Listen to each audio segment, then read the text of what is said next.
Whoop. Hey guys, welcome to my first video. Time to clean this car. Let's do some Ubering. See how it goes. I just cleaned it. Just cleaned the outside. Cleaned it and waxed it, but still see there's some. Just cleaned it yesterday, but dirt is on it already. Dust, whatever. But what I'm gonna do is I'm gonna vacuum it today because I haven't got a chance to do that, but I will today. It's like when you're doing Uber, man, people destroy your car. I have like some, looks like a female dropped some freaking hot glue on here and here and here on here, so I messed it up. But that's what happens when you deal with idiots sometimes. So let's clean this car and let's do some Ubering. I cleaned the trunk pretty good. It was packed with stuff because I went fishing, so I had more fishing poles in the back than pro bass. Man. So you guys know I've been doing Uber for the past 7 years, and I realized something. So we'll talk about it once I get this car all cleaned. So stay tuned. I'm getting there slowly, guys. So I just vacuumed this, and then I vacuumed the other side. I took all the, I had like little pet hairs, and apparently people like to bring their pets inside Uber and Lyft. So now we're just gonna clean this mat, clean the other one, and then I just gotta do the front. Gotta get this side, that side. I already got the windows all done, so I'm almost there. So guys, I'm almost done. I cleaned this carpet, cleaned the heck out of it. I cleaned that one and I put that mat right there. I cleaned it pretty good. The seats are pretty clean except this part right here. And this right here looks dirty, but it's actually clean. I don't know what the heck. It seems like this type of cloth, like if you run your hand on it real fast, it just does all this crap over here. So I still got to clean the next mat right there. And let me see over here. Over here, I still just gonna vacuum a little bit. Vacuum the other side. Touch up over here. Get all this dirty stuff out of here. And then I should be done. And then we can talk about things that I really hate about Uber. And yeah. So I got this side cleaned. As you can see, this side is clean too. Damn, I just cleaned it and the freaking fly is ready in here. Looks like a little, well, looks like a freaking little tiny baby bee or something. Anyways, there you go, guys. Now let's go home. We'll get inside and we'll talk about Uber and Lyft. So, I'm back. So, I want to talk a little bit about Uber, just for a few minutes. So I've been doing Uber since 2016. Yeah, I've been doing it for a while, and I've been through like about 8 cars now. Yeah, I've been through 8. I've been around. Yeah, it's been like 8 cars since I have used for Uber. I used to get them from the insurance auction. Before COVID, it used to be very cheap. You can get cars for like $3-4 grand, and their value is like 10 grand. But they did need like some repair and stuff, but it wasn't that bad. So with Uber, so I've been doing it for a long time, and I realized something. Since I started until now, I realized that doing it without like getting your own like hire permit and having your own clients and stuff, I realized all those years I wasted all those years, because at the end of the day I had nothing to show up for. Nothing to show up. You know what I mean? Like, I had nothing to show for, basically. So it's just like, you work during the week, you know, Uber and Lyft screws you up. They take so much money. And then at the end of the week, you still have bills to pay and all that stuff. So it felt like every day when I make money, the next day I have to spend it on bills or stuff. You know what I mean? So, for example, like I would make $100 one day, right? But I spent like $20 to $25 on gas. So that $100 really becomes only like $75 to $70 a day, right? And then it's just that you're really not making any money. Like, you're really not. Like I said, I've been doing it since 2016, 17, and there is no money into it. There really is no money into it, especially in Maryland, where you have to do, because every year you have to do inspection to your car, right?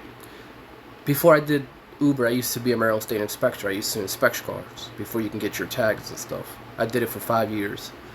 And Maryland has one of the hardest inspection compared to like other states, right? Like Virginia, it's easy. You just check the brake lights, your tires, simple things, and you do it, I think, once every 2 years, I believe. But in Maryland, it's hard. It's like you go over 175 different items, and that's why in Maryland you only do the inspection once. That's it. You only have to do it once. You don't do it every couple years or so, right? Unless, of course, you sell the car and then the person gets it and they have to do inspection. But in Maryland, the inspection will cost you between anywhere from like $90 to like $150 depending where you go, right? And like I said, it's one of the hardest inspections. So at the end of the day, once you do that inspection, you easily get a kick out $300 to $400 to $500 worth of repair, right? And sometimes you don't have that money, especially doing Uber or Lyft. You don't have $500-$600 laying there, because at the end of the day, all your money's just wasted on gas and maintenance and bills, basically. You know what I mean? So, I mean, and they screw the heck out of us. One time I had a trip. This lady paid $120, and I got $38 out of it. $38. And it's like every trip, it's like they're taking 50%, 60%, 70%, and they don't care. Like, they don't care if your car breaks down. If their car breaks down, they don't give a crap about, oh, well, this guy been loyal, this guy been driving for us for 6-7 years, let's lend him a hand, let's help. No, they don't give a crap. Like, literally, I got to, it was 2 years ago, I got to a car accident. Well, I was driving and the Lyft app was on, and a deer hit me and smashed my windshield, my mirrors. I was in shock because it came out of nowhere.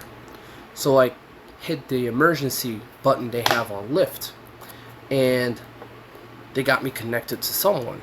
And I talked to them. I was like, hey, a deer hit me, smashed my windshield, whatever. And she was like, what can we do for you? I was like, can you guys send like a police so they could do a police report and stuff? First of all, Lyft says, oh, well, for them to cover it, you have to pay $2,000 out of your pocket, right? And that wasn't the worst part. The worst part was when I talked to that lady, she was like, we'll send someone your way, like a police officer or whatever.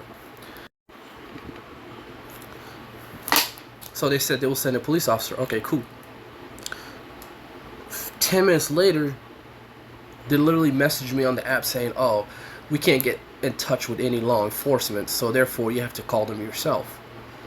And I was like, imagine if you got to a car accident and you were hurt really bad, and you tell them, hey, can you call emergency? Imagine them sending you a message 10 minutes later saying, oh, sorry, we can't get in contact with anyone, so you have to do it yourself. So what's the point of the emergency button on the app if they can't get anybody to you? That's so stupid.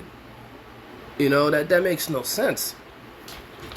And And like they don't pay you when someone destroys your freaking car. They make all the excuses in the world not to pay you. So at the end of the day, it's like, why am I being loyal to this rideshare companies, right? Why am I just doing all their rides, without questioning like, oh well, maybe I should do some private rides or not. I was 100% loyal to them. Then I realized, wait a minute, these people are screwing me up. They don't give a crap about you being loyal to them. All they care about is, oh, you pick this person up, drop them off there. Oh, here's $5, even though the person paid $20. You know, and it took me so long to realize, like, hey, if I really want to make some money and get ahead, I'm not gonna keep doing it through Uber and Lyft. I gotta start my own freaking, private chauffeur and start hiring clients and stuff. And I want you guys to realize that, like, no matter how many years you work for Uber or Lyft, at the end of the day, they do not give a crap about you. They do not care. They could care less. They could care less if you die the next day. They could care less if you get shot in the head the next day. They don't care. Their safety thing is a joke. It's a joke. How many stories you hear every day? A Lyft getting robbed, a Lyft getting stabbed, a Lyft driver getting shot, a Lyft driver getting killed. They could care less. They might put up a message saying, oh, condolences to the family, but at the end of the day, they don't give a shit about us. Like, they don't care. And and like I said, all this new Uber drivers that are getting into the game, please don't spend years and years and years working for them like a slave. Like, work for them, get the knowledge, get the people, get some private clients, start doing your own thing. Because at the end of the day, if we all start doing our own thing, there'd be no such thing as Uber, no such thing as Lyft. Uber and Lyft, the reason they're growing is because of us. They're not giving us anything. At the end of the day, we're spending our own gas, we're spending everything out of our pocket. Like, they don't even give you a dime. They don't even give you $1. Be like, hey, since you did a pretty good job, here's $1. They don't give a damn about us, man. Don't waste your time. You're more valuable than that freaking 5 pennies they're trying to give you. Because like I said, at the end of the day, we are independent contractors. So therefore, if they deactivate you saying, oh, well, you're giving rights off the platform, well, sue their ass. Be like, okay, I'm an independent contractor. You can't tell me I can't do what I want. I'm not an employee of you. You're not paying me. I'm not on salary. And there's what they're trying to do is they want immigrant workers, because a lot of immigrant workers that come here, especially like new ones, they just want to work. They don't care. You give them $5, $6, they don't care, right? Especially if they come from a country where they were barely making any money, right? But over time, once they learn and they're like, hey, wait a minute, we're getting screwed over here. Heck no. That's when they wake up and be like, no, I'm going to do my own thing. So we all just gotta, wise up and start doing our own thing. And at the end of the day, there's a lot of opportunities for us. There's a lot of ways for us to make a lot of money doing this Lyft share rides, all this crap. There's a lot of people out there that needs rides and stuff, right? It's just, at the end of the day, it makes no sense why if someone orders a trip and they're paying $50, at the end of the day, it makes no sense why I'm only getting $20. So this person paid $30 just to use the app. I mean, it's like, imagine you go to a store and you buy groceries, right? You get to the cashier, the groceries total up to $50, and then they're like, oh, you gotta pay $100. Why? Because we're charging you $50 because you walked into the store and you bought stuff from us. Imagine how messed up that is. Basically, that's what Uber and Lyft doing, right? Just because you're using their app, they're charging you $30, $40, $50, $60, $70 more just because you're using their app. It's ridiculous. See you guys.